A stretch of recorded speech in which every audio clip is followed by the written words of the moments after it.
In this scenario, a person has fallen and been found lying on the floor. The carer has established that no injury has been sustained, but the person is unable to get up without help. The ELK is easy to unpack and set up. Before using the ELK, it is important to plan the entire move. For example, consider how the person will transfer off the ELK and whether a chair, frame or wheelchair will be required. The 4 coloured and numbered air lines are matched and simply connected to each section of the ELK.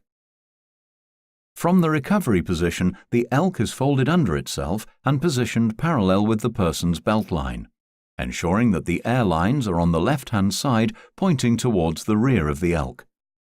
The person is then rolled onto their back and the ELK is unfolded so that it's lying flat underneath them. The person is encouraged to sit up or can be assisted by the carer if required.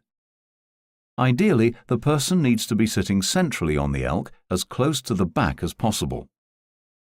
The person is then asked to fold their arms and, whilst maintaining good posture, the carer continues to provide support. Once the person is in the seated position, it's essential the carer supports them from behind and remains there for the duration of the lift.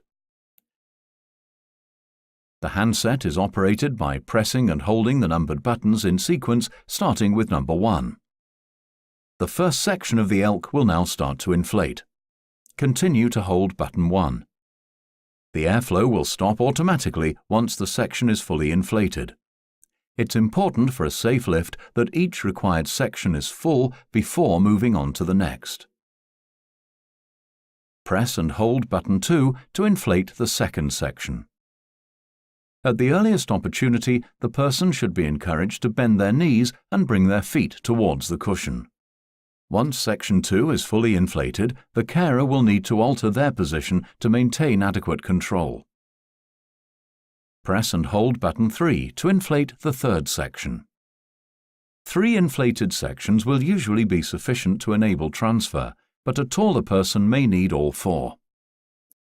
It's essential that the person's feet remain on the floor at all times, and transfer should not be attempted from a partially inflated section.